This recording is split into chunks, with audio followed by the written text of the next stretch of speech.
Hello, and welcome to this live stream. Long time no see. We're going to talk about Sparkle 2.8, which is an amazing update. And so I guess first things first, I'll just load up here the release notes as I remember them. Actually, that could have been a better start. Sorry about that.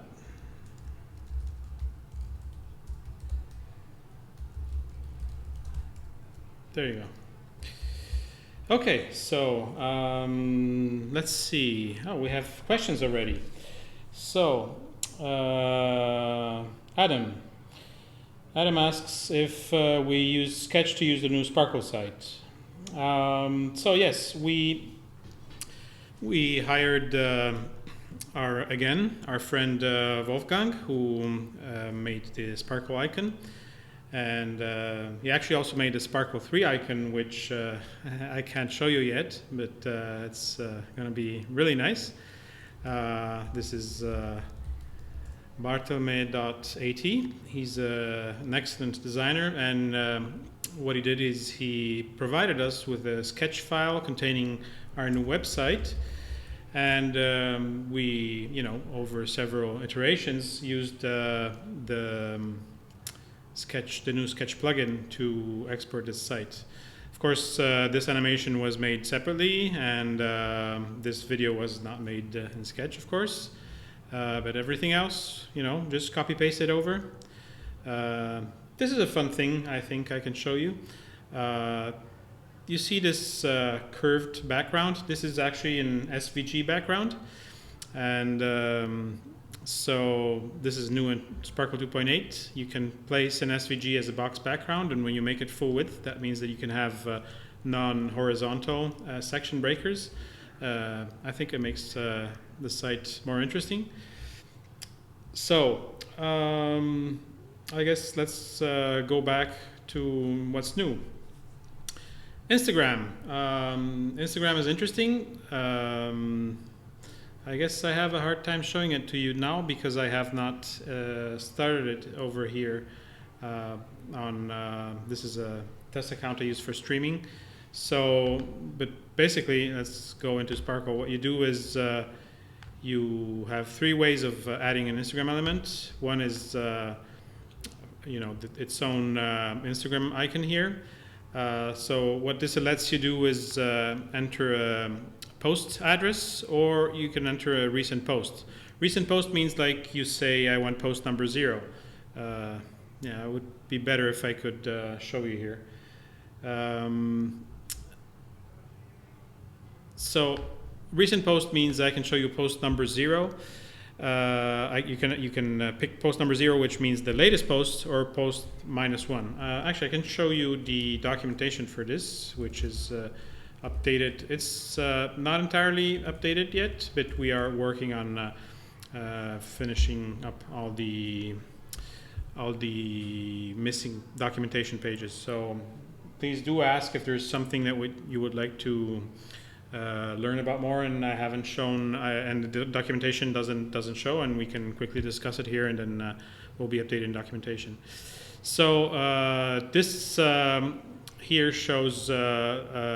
Actually, this I can show because it's you can grab any post basically. So I don't have any in my history here. So anyway.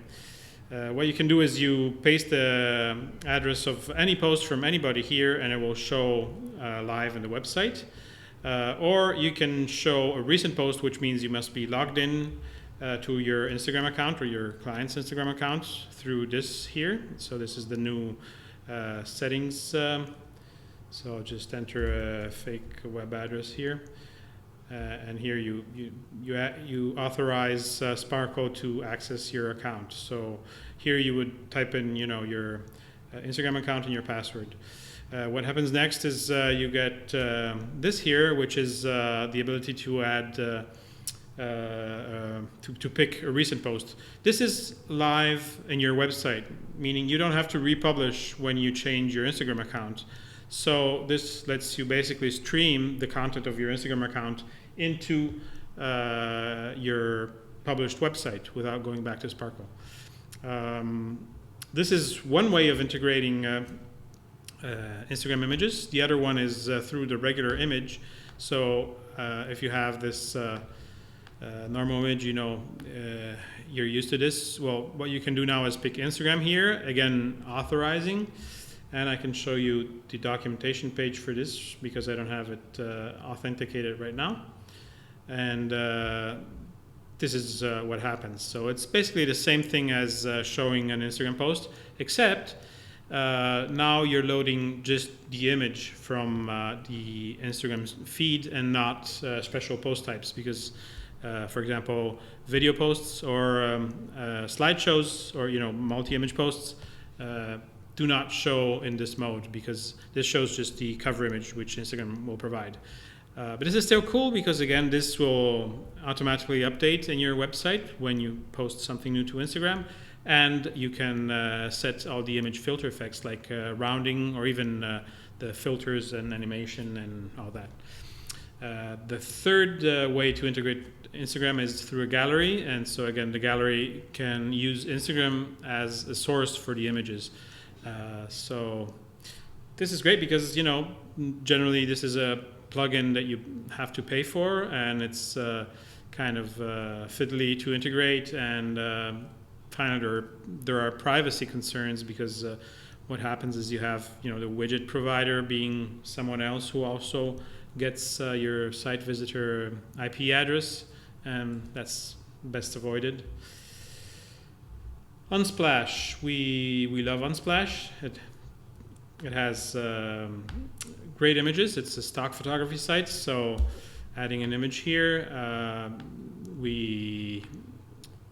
in Sparkle 2.7 and earlier we had Pixabay, which is a great stock photography site. Pixabay is kind of like more focused on it's like a free variant, which is kind of like actual real stock photography site. Unsplash has more, I think, interesting, more artistic photos. Of course, you might not find exactly what you need here, so it's good to have both.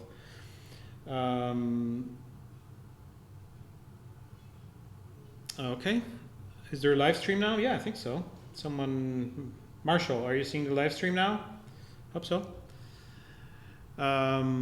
So we can, of course, pick an image here, and just works just like the previous Pixabay integration worked. Let's go on to another feature. So the Sketch plugin, as mentioned, this is a way to copy an artboard which you built in Sketch and copy it over into Sparkle. I don't know if I have Sketch running here on, yeah, works here. So I'll just show you. This is really easy to do. I'm not a big, great artist, so I'm actually not a very proficient in Sketch myself. But let's say I create an artboard. This is your website. Of course, there's the pre-built artboards here. If you need, you can use, Apple devices. Websites, so you can have like a desktop device or something. Anyway, so what I do is I add anything here, like rectangle, whatever. Then you see if it's not installed here, so I can show you that as well. I'll go to install Sketch plugin. This shows you that it's super easy, instant. I go back to, I stay in Sketch here, and I go to plugins, and I say export artboards to Sparkle. Oops, unselected, so select export artboards to Sparkle. So this text here shows you it's all done, it's ready, so I go back to Sparkle. Now when I paste here, I pressed Command V, it just copied over this rectangle. Of course, the rectangle is not very interesting, so you have sketchrepo.com, for example. I think there are let's see, websites there's a category. I'll just, show you anything, whatever. This is a blog page template. Let's see if I can download here. Download. I just wanted to show you, like, this is just, something that I'm doing live. It's not, working just for some cases or for restricted kinds of designs, or just anything special. So here's an artboard. So I'm going to pick the full artboard here. Go to export artboards. Takes a while when it's a little more complex, especially because this one has images here. Anyway, it's ready. Takes a second or two at most. And there it is. Just paste the new page in, and things work, behave. It looks like an actual Sparkle website. Generally, what happens is the elements are deeply nested and grouped. This is something you can undo. It kind of reflects what the layout was. You see all the nesting here in Sketch. So what you can do is ungroup everything. I like to ungroup stuff, so I'm pressing the Command Option G to ungroup everything. So now I'll say I take this is still grouped here. So yeah, it's many levels of grouping. So say this is this in Sketch was designed as a button here.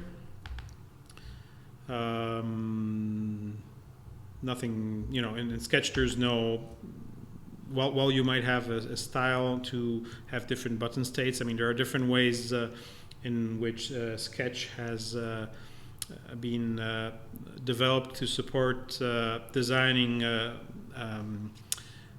sites or applications with symbols. So you like, this is probably maybe not in this design, but often you have buttons which come from symbols, so they have different states, they can have different colors, etc.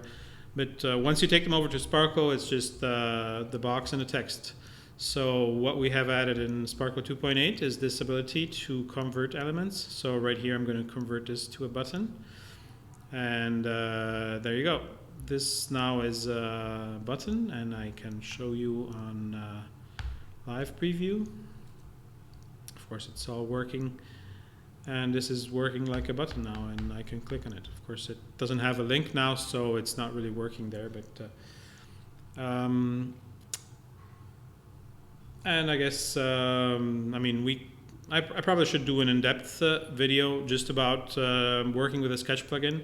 If you go to this website, sketch-2-web.com, Sketch2Web. This was also built using the Sketch plugin for Sparkle. So it's sort of like a landing page just for this, and it kind of gives you an idea of the process. You start from Sketch, you use Sparkle to convert, and then you go to Safari. Now this has a few videos in it, so it shows installing the plugin and copy pasting design over. Transforming a button. There's really not much else to it. There are a few different things, but I think it's probably best that I have a video specifically about this, so we can perhaps chat about the different use cases and different edge cases, actually. So I'll close this, and we'll go on to the next topic. Let's see. Next new thing. Yeah, Marshall, thanks. The newsletter link for this is broken. I'm sorry, I don't know why. I can't really test it now.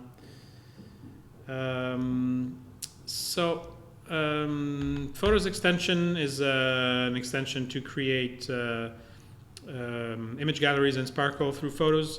We kind of failed to mention that this only actually works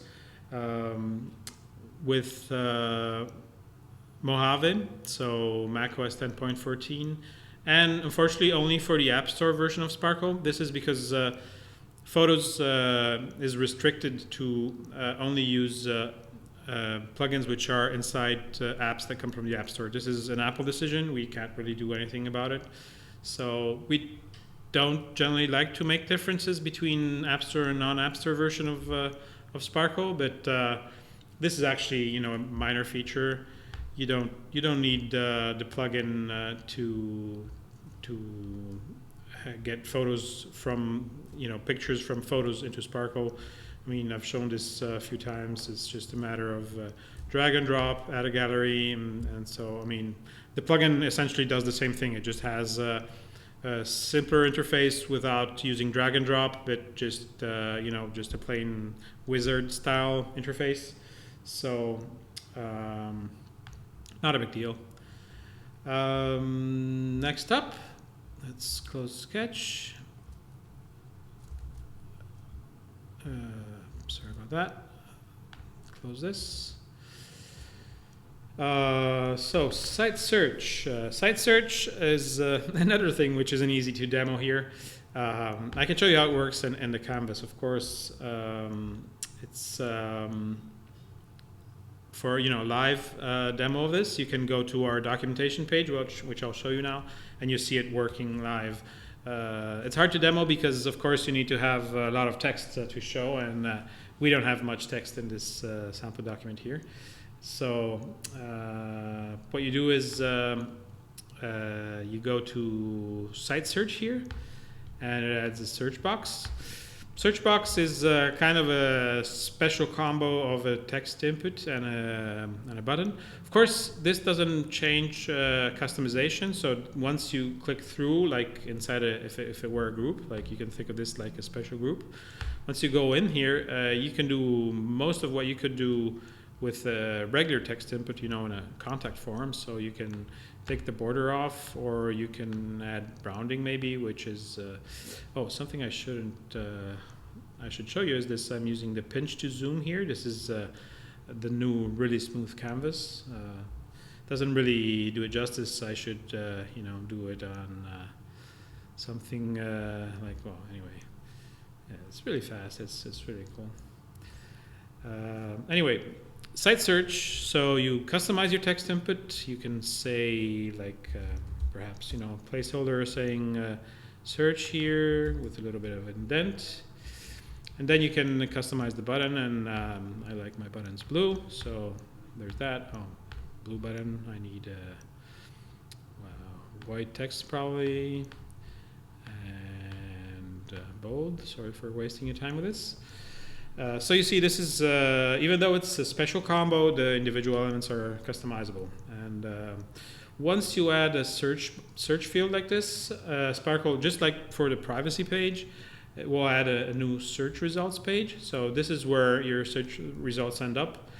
Again, this is a special combo element which contains a few different things. So you click on the selected search results thingy to go in and customize stuff. So I'll just go in, and this is a group containing a search result line. So I want my first line to be perhaps bold like this, and my second line to be again I don't know, in some other font, and italic. This is making it really ugly. Anyway, this is a preview of all the other search results. And you can have fewer or more search results. You can have longer or shorter text snippet here. And more importantly, you can change the background color here. This is like trying to make it really ugly, so you change it yourself and you make it different. The site has to be your own, no? It has to have your own character.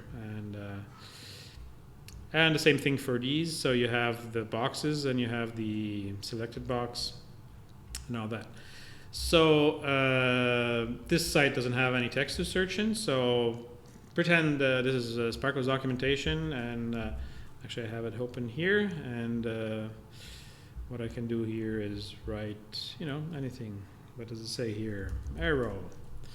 And it will show the pages linked. So clicking on text goes to a relevant page.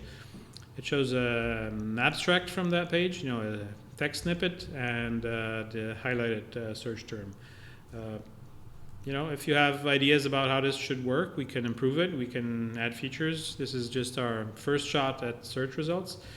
Again, this is something which sometimes some people buy as an external service. And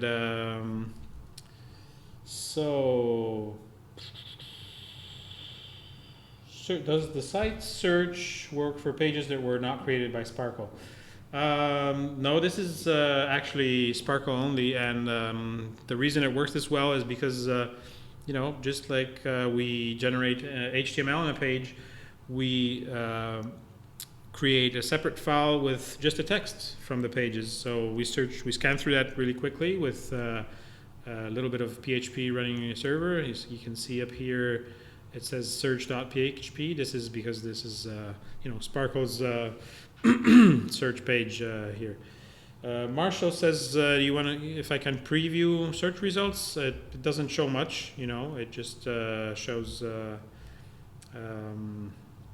for the results page, it shows the placeholder, and for the search field, it's actually disabled in preview because we don't have a web server running on your local Mac, so it's not expected to work.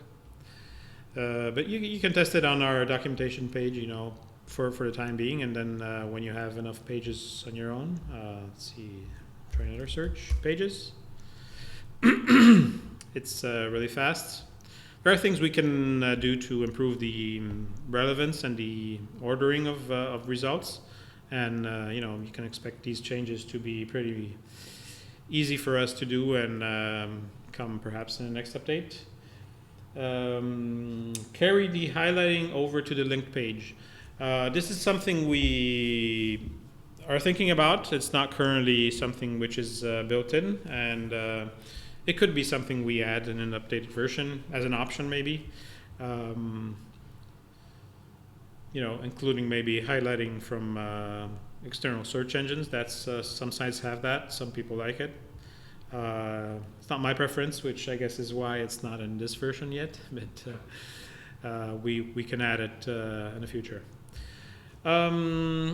Stick to top behavior. So this is we didn't explain this very much, neither in the release notes or in the introductory blog post. This is not a complex thing. It's just kind of hard to explain. So I'll create a new page. You know how stick to top works. So suppose you have just your usual menu which you want to stick at the top of the page. So maybe before this you have some image. So this is your menu is somewhere down the page, and you want it to stick at the top when it gets there. Normally in preview, what happens, so to show you, I have to make the page a little longer, and I'll put just a dummy box down here so it scrolls. So normally it scrolls off the page like that.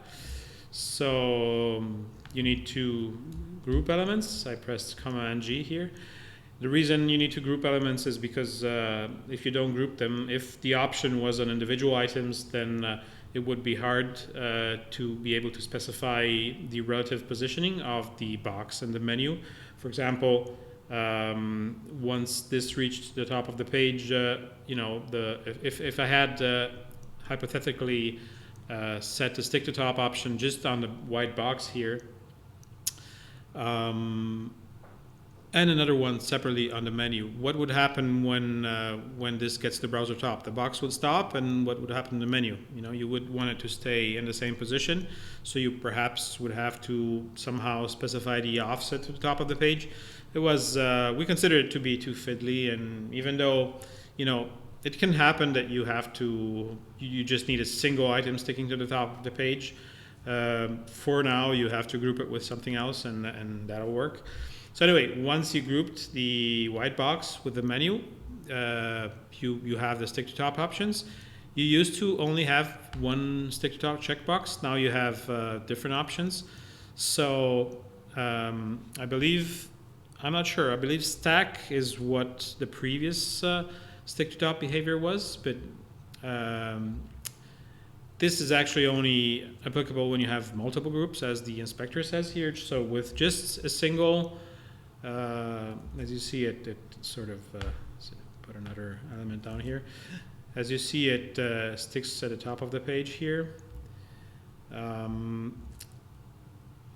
If I change this to overlap with a single item, no change, same behavior.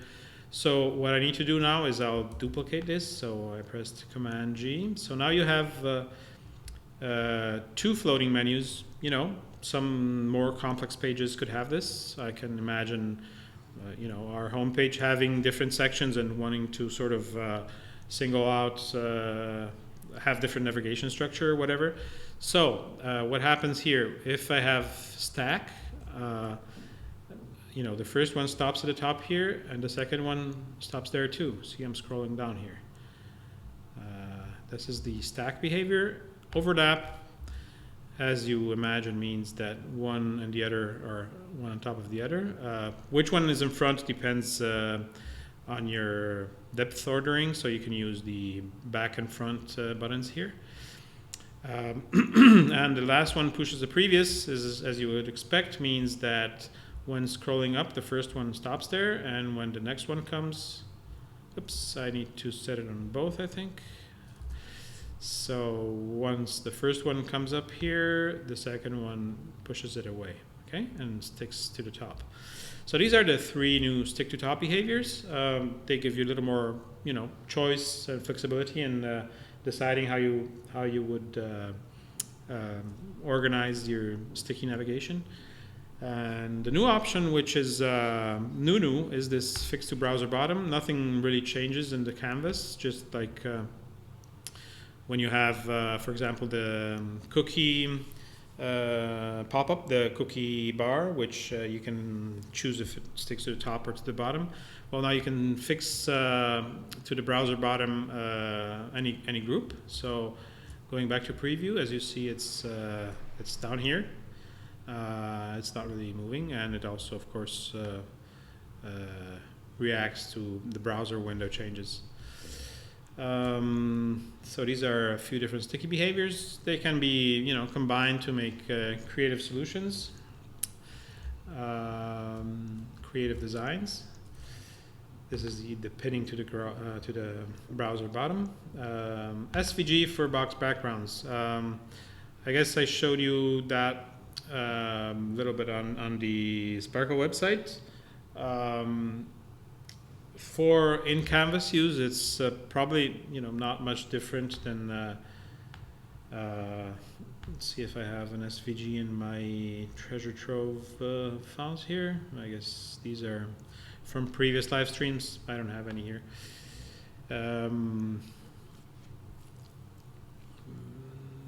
Anyway, you know, as long as you have an image in a canvas, if it's PNG, JPEG, SVG, makes a difference, of course, from how fast your page loads, but having it as a box background is not any different. The difference is that since you can use it in a full width context, you can make the SVG full width, and you could do this with a JPEG as well, of course, but even a JPEG of this size would be, you know, pretty large file, so it wouldn't be great. But with an SVG, this is just as lightweight as, almost as lightweight, you know, as having a normal box. And what you can do is these more interesting things. And I don't think we've used it anywhere else on our new website. But anyway, yeah, fun stuff. You know, go nuts. You can make all the fashionable crooked designs, and actually I saw one design which had weird, it was like a real estate website and had like weird swimming pool aerial views from the sides on the left and the right. This came from Sketch, but there's nothing, you know, preventing you from doing it in another app, and that works. Next, we have box backgrounds can now have stock images and custom pattern stock images and custom patterns. I have to to call out our friends at Grinskin Media, who, every now and then I find a design that I hadn't thought about, and he had made a really nice design where he had an image, and on top of that something which was sort of a pattern with some transparency, which made it like really elaborate and interesting. So let me try and make something ugly probably, but something that might be inspiring. So I'll take just like any image like that, and so this is stock image inside an image. So I'm not doing anything new or different here.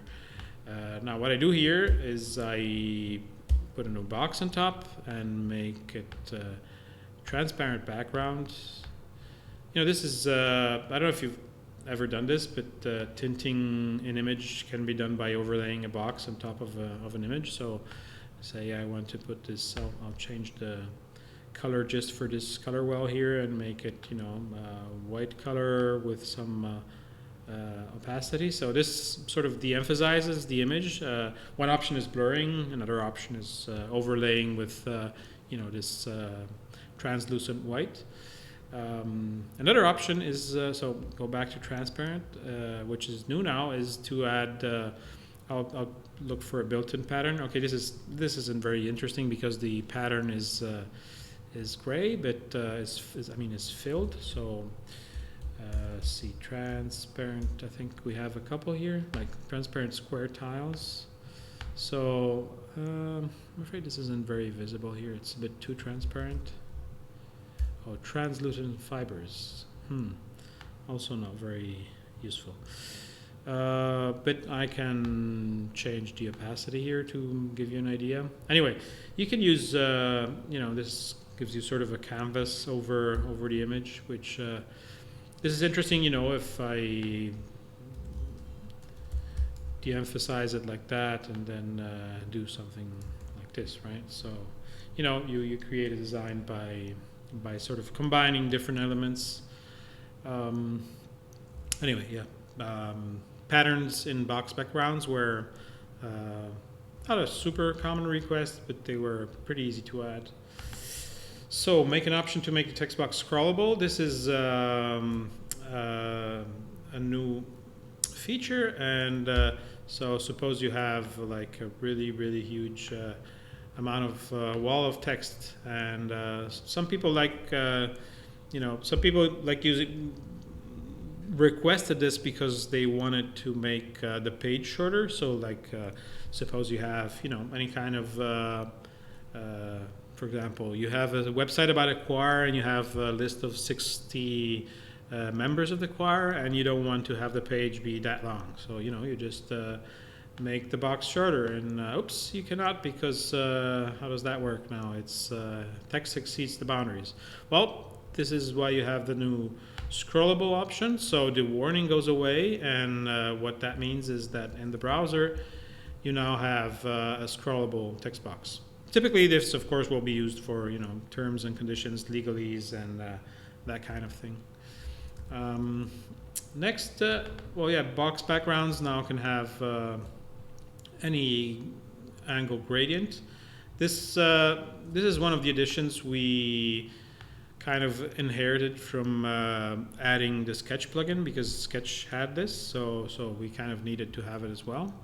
So if you add a gradient, you used to be able to only set it in 4 directions, and whereas now it's make it a little bit more dramatic.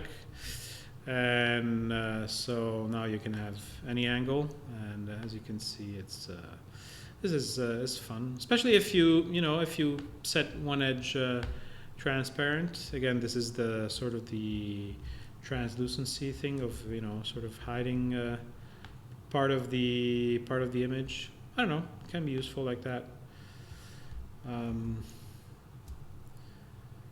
Proportional width menu items. So this is another nice change to the menus. So suppose I add a menu here, and this is automatically generated. Right now it's not very interesting, but this is documentation and client work or whatever.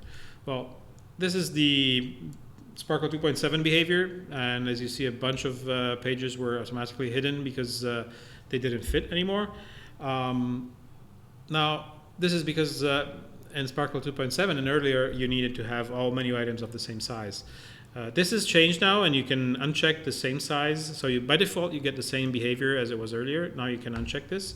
And this makes the menu items proportional to the text they contain, which makes it possible to make more easily, perhaps fit more items mainly. And so here I'm adding back items which wouldn't fit. Oops, submenu there, sorry. Hello. Hello to all visitors. Belgium now. I read Brazil earlier. I'm sure there's some people from the US. So, support for moving backgrounds in images shot with portrait mode. I don't have an image shot with a portrait mode now. I guess I could try real quick. So, I'm gonna take a selfie now, here, okay? Sorry, I'm obscuring the camera. So I took a selfie now. Here it is. And now I'm going to airdrop it to my Mac. See if it shows up here. Of course, these things never work when you need them to.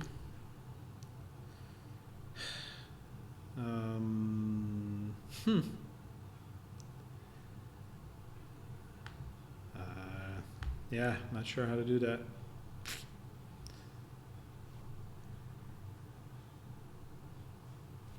What do I have here? Damn, I really wanted to show you this. Okay, next time. Remind me, I'll show you next time. Oh,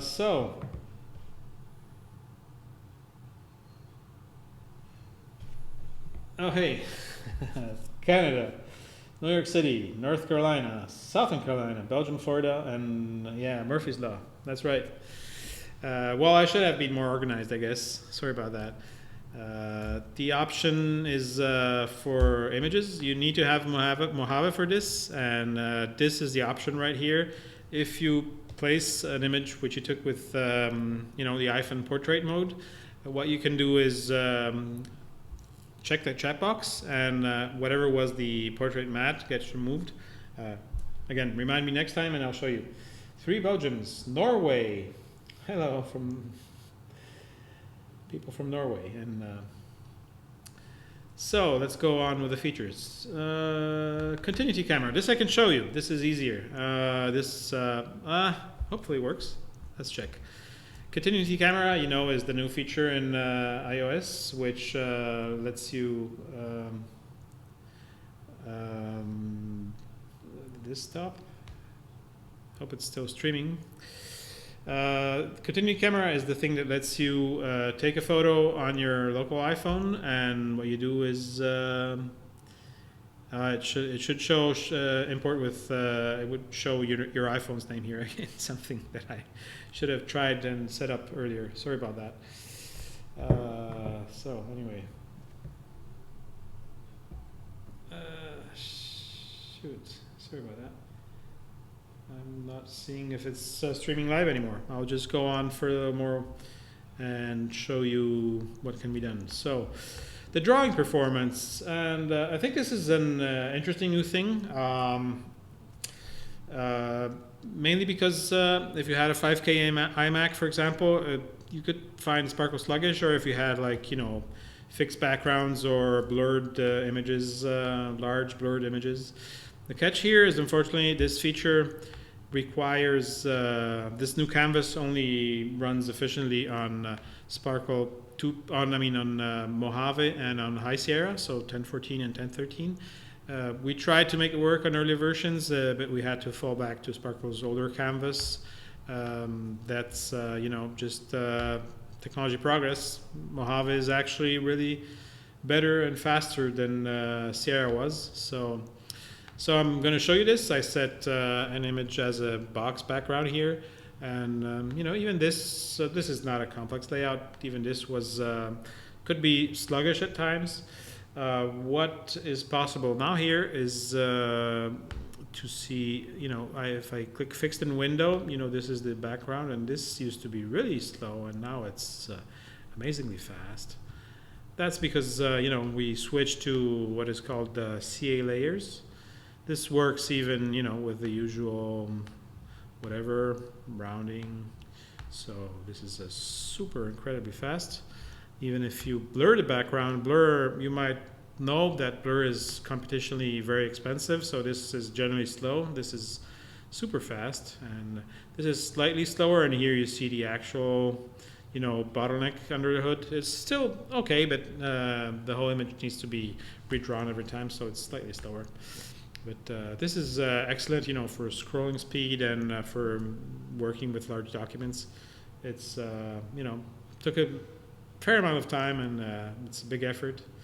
Oh, pinch to zoom I showed you earlier, so this is still pretty fast. Startup performance I can't really show you. I don't have a large project here. For SVG, you might remember that Sparkle used to take a long time when drawing a new SVG. I should find an SVG, file type SVG, whatever. No, SVG. Well, maybe I can find one on Wikipedia.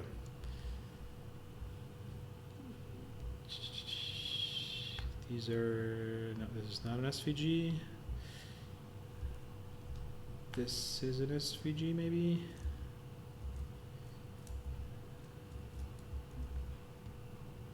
Nope, this is a PNG as well. Oh, download. Sorry, I'm gonna end it now. This is the original SVG. Okay, this is the, oops. I'll show you now, I promise. Test SVG. Nope, not a web archive. Damn. Page source. Test SVG. This is much harder than it should be.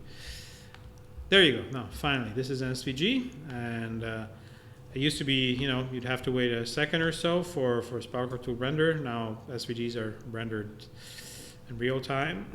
Most times, some kinds of SVGs are a bit slower, but it's pretty great now, and maybe I can show you SVG as a box background as well. So. Not very exciting, but oops, no, that's not how you do it. SVG is a box background here, and take out the background color, set it to fit so it all fits. And what makes this interesting, as mentioned, is that it's can be made to be full width. So now you see it's extending across the edges. Pretty cool. And yeah, so it also is lightweight. This SVG file, is just 4K, so it's tiny.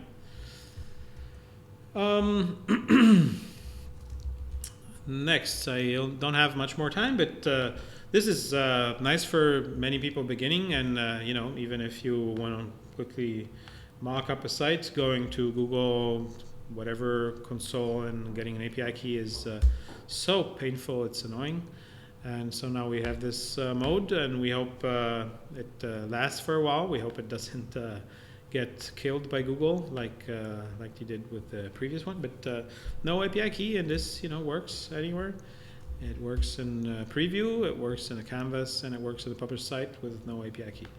It has restrictions. You get this standard Google Maps like interface.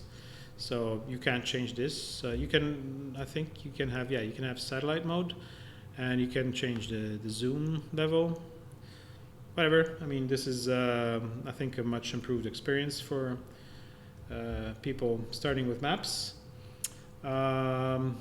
So more publishing progress. This is a complaint we had was that, oops, 2.6, no. 2.8. A complaint we had was that publishing would stop 3/4 through the progress, and it wasn't actually stopped. It was just not telling anyone. So what we added now is this progress thing here, which is pretty great. Actually, it's perfectly legit to not to be confused, by a big site being published for the first time and seeing the progress stop there. So now it tells you when it's compressing images, which takes a long time the first time you publish, or when you add a large gallery. It tells you when it's uploading. It tells you when it's moving files to their final location on the server. So another thing about publishing is that there used to be a safe mode of publishing. This was kind of a misleading term because there was nothing unsafe about the fast mode. The safe mode would just always publish all files, which is actually annoying, and especially people who aren't really into technology wouldn't realize what the difference was, and they kind of thought that the fast mode was unsafe, but that's not the case. So now it's always fast mode, and works really well. We fixed many bugs, and we fixed a few edge cases specifically with some web hosts which had weird behavior, and publishing is rock solid now, and any published location you have switches to fast mode, which is great. Element conversion I showed. Font style reordering was something people sometimes wanted. So if you have some text here, you just click and hold, and there you go. You can reorder styles like that. Importing websites from a local disk. This was possible, was a bit confusing. So you can click on import page, and now you have like this browse button here, so you can search for your old website on somewhere on your hard disk, and import it directly like this. Few last things. If you have multiple audio players on a page, of course I don't have an MP3 file either here now, but if you have two players and you click play on one, it starts. If you click play on the second, it will stop the first one. So this is a good thing to have. There's a few fixes and assorted things. So I think this kind of wraps it up. I think you'll like Sparkle. 2.8 is an amazing update. We have a new lower pricing tier, so you can buy Sparkle Basics for just $29.99 US. That's lowest price Sparkle ever had, including promotions, if I'm recalling correctly. Well, maybe we had the first year we had one promotion which was less than that, but that's an amazing value for $30. We also have subscription, and what does a subscription mean? We've had a few questions about that. Well, Sparkle is maturing. We will have potentially a package of features which will be paid in the future. This reflects, the growth and the utility of Sparkle to most people. We haven't had any paid upgrade in 5 years, so eventually it's going to happen. So, if you don't want to wait for Sparkle 3 to give us your money, we'd be happy if you would want to subscribe to Sparkle. This is now an option. Even if you have a license, an existing license, you can subscribe. In the future, there will come a point when we have paid options, and those will be free if you subscribe. And by giving us money earlier, you support us, which is appreciated. That wraps it up. Thanks for watching, and I think I look forward to your feedback.